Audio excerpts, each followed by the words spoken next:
Hey guys, this is Mike. Welcome back to Fright Flicks. Coming up soon, Nate and I are going to be covering the new slasher series called Slasher. It's Chiller TV's first original series. We'll be covering the show with our own series of videos called Killer Theories. We did this with both MTV Scream and more recently Scream Queens, and you can check out all those videos elsewhere on our channel. This video here today is going to be a pregame of sorts. I announced that we were going to be covering the series on Twitter, and I posted a poll to see who was excited for it, and about half of those who picked an option picked I don't know anything about it, which makes me glad that I offered that option. Today, what I'm going to be doing is I'm going to just go through all the news, all the things that I know about the series. This way, once it begins airing on March 4th, you guys can watch along with us, listen to our Killer Theory videos afterwards, and send us your own Killer Theories as well. Recently on Twitter, though, one of our followers, Crystal, thanks Crystal, asked if we were going to be covering the series. I said, I don't know, I need to check up on it. So I looked up the details, and I think this is going to fit right in here at Fright Flick and our Killer Theories.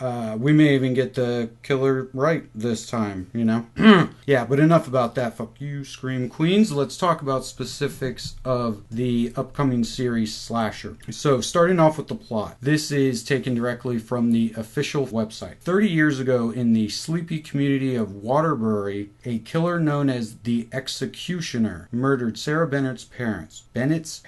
Now Sarah and her husband Dylan have returned to the town, only to find herself the centerpiece of a series of horrifying murders centered around the 7 deadly sins. It seems the Executioner is back, but if Tom Winston, the original Executioner, is behind bars, who is the new person behind the mask? As the murders escalate, long-buried secrets are revealed, making everyone around Sarah a suspect or a victim. Bum, bum, bum. Slasher is a mystery horror thriller. Think Friday the 13th meets And Then There Were None, which is, of course, the movie based on Agatha Christie's 10 Little Indians. Pretty much the staple for slashers. So that's some good name calling, but one, Slasher's not a very inventive title, but I have no problem with that. That's fine. That's cool with me. The Executioner, not a very good name, but again, you know, we'll see. I didn't think the Red Devil was very cool at first. And killing centered around the 7 deadly sins. Ugh.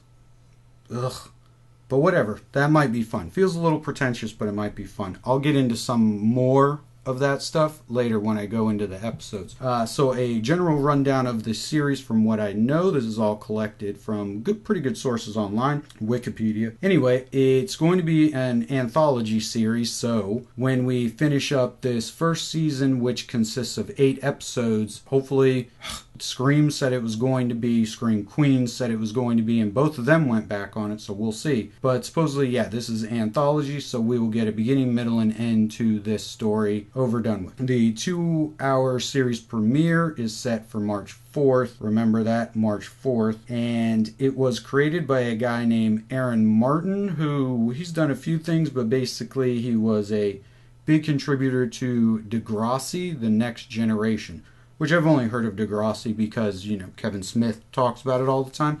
I don't know anything else about it. So this guy, Aaron Martin, wrote all of the episodes, all 8, and a guy named Craig David Wallace, who's directed a bunch of TV, but really nothing substantial that I saw. He's directing every episode, so this really is, you know, True Detective meets Scream, the TV series, which is an idea that me and Nate had. So Natch, somebody beat us to it. Shows it was a good idea. One thing that I found, and this is all really interesting, on the official website, which you could read all this yourself, but yeah, you don't read, that's why you're listening to this. I don't read either, don't worry. But it's character profiles. I wish they would have done this for Scream Queens and stuff. This is pretty interesting. Listen to these character profiles. We get a few of them, so stick with me here. And then we'll move on to some other stuff. There's an index in the description, by the way, that will tell you all the different little parts of this video, and there's also links to 2 trailers and their Facebook and Twitter page. You know, the show's Facebook and Twitter page.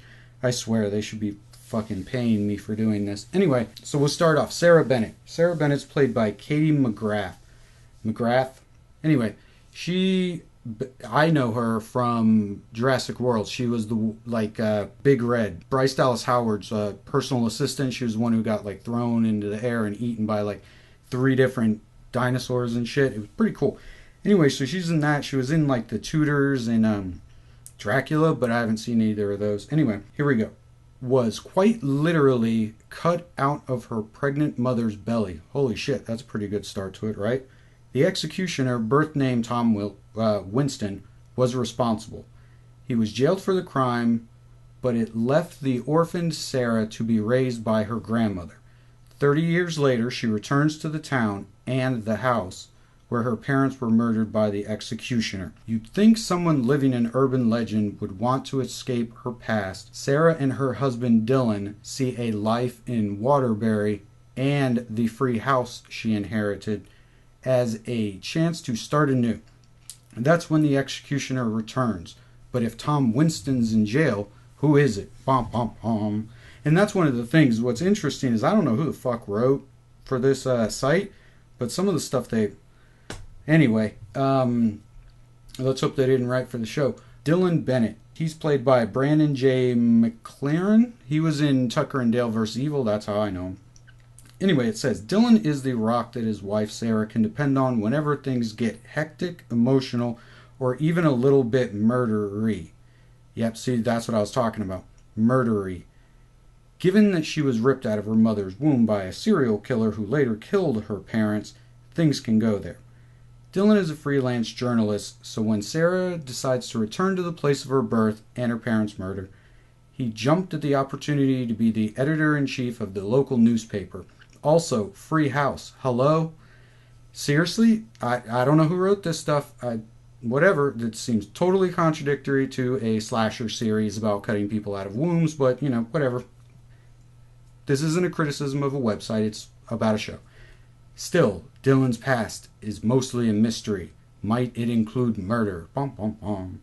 Then we have Cam Henry, played by Stephen Byers. Cam's father, Alan, was at the Bennett house when Sarah's parents were murdered by the executioner. He barely escaped with his life, leading him to devote his life to God.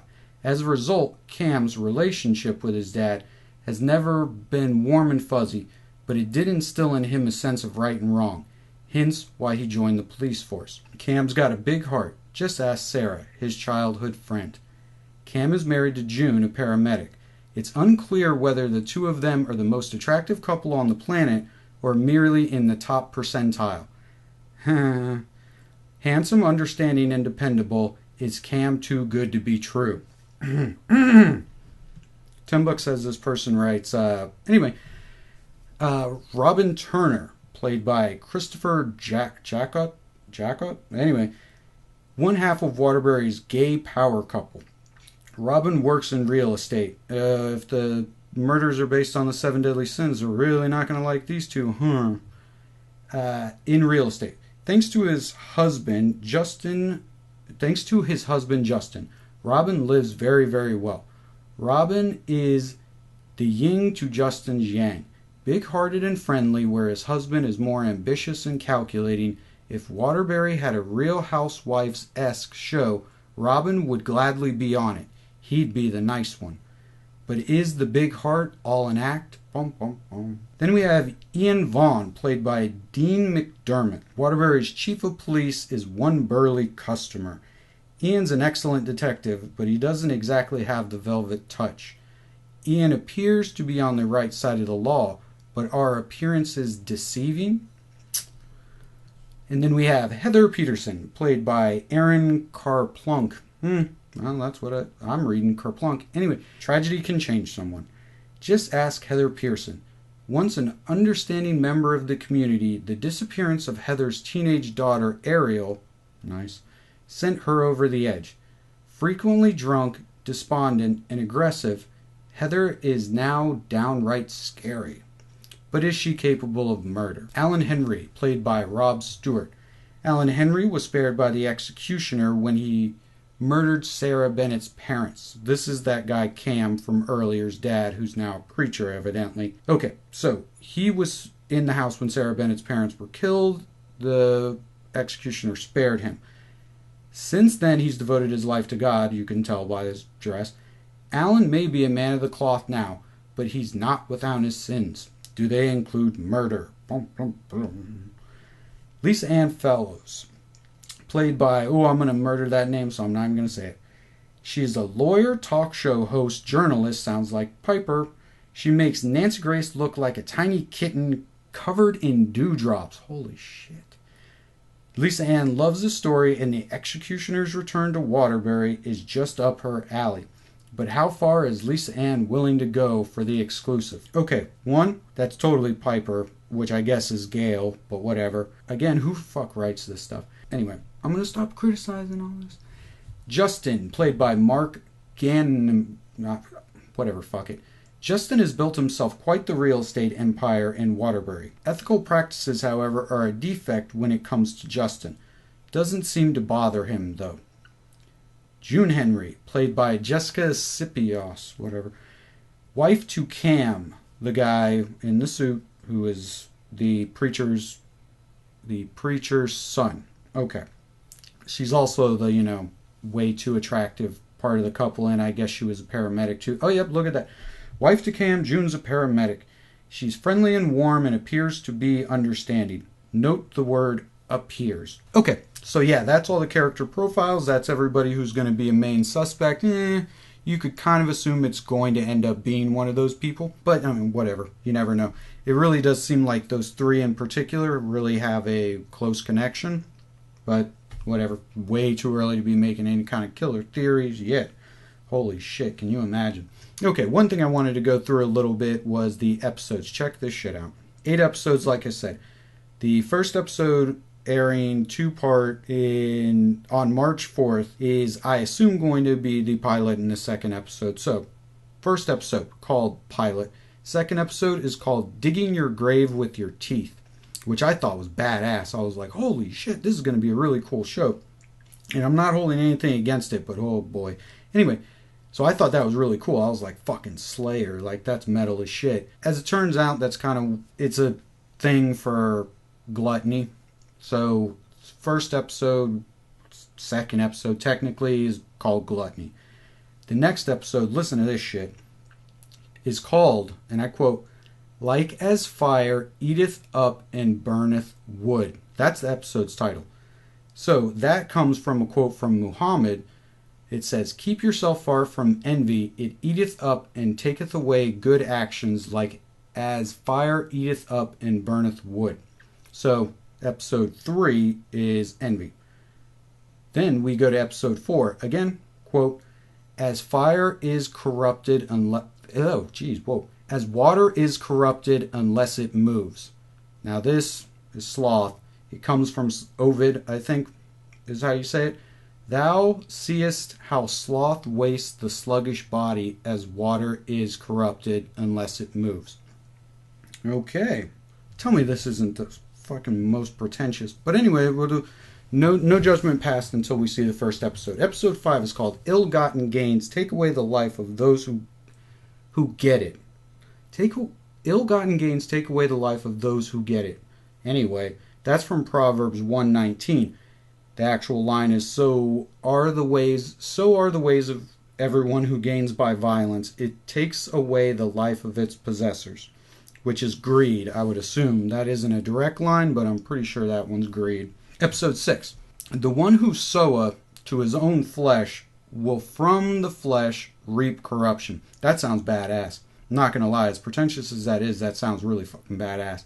Like, that sounds like, I don't know, David Lynch meets David Cronenberg. But again, from the Bible, go figure. And it's from Galatians.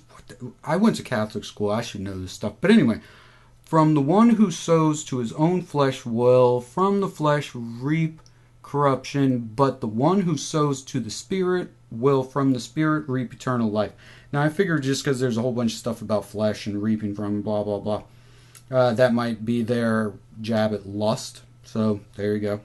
And episode 7, in the pride of his face, the wicked does not see him. So, obviously, that one's pride. Okay, so then we go on to 8. 8 is titled, Soon your eyes will see the source and cause and give you your own answer to the mystery. Holy shit. Okay, I'm going to call it right now. If the last episode basically doesn't give us an answer and they want us to find our own mystery, I'm going to be pretty pissed off. But maybe that's not what they're going to do. Maybe, again, it's just all this pretentiousness. That one you probably do know. That one isn't from the Bible. That is from Dante's Inferno. Again, in case you don't know that one, it's soon you will be where your own eyes will see the source and cause and give you your own answer to the mystery. That's the actual quote from Dante's Inferno. Anyway, again, if anybody's seen Seven, which is about 7 deadly sins, they also go into Dante and all of that. Whatever. Fuck it. Like, Seven's good, so I'll give them that. That's pretty much all I know about the series thus far. You've seen all the pictures. I gathered all the pictures that I could, put them into this video. Like I said, below or, in the description, you'll see links to their Facebook where you can see more news, Twitter, and 2 trailers. The trailers are actually pretty cool, I have to say. So just remember to check out all of that stuff and follow us, Fright Flicks, on Twitter at Fright Flicks. On Facebook, subscribe to our channel, and we will see you starting soon here with Slasher, the TV series, whatever we're going to call it to differentiate it, Slasher Killer Theories. All right, see you next time, guys.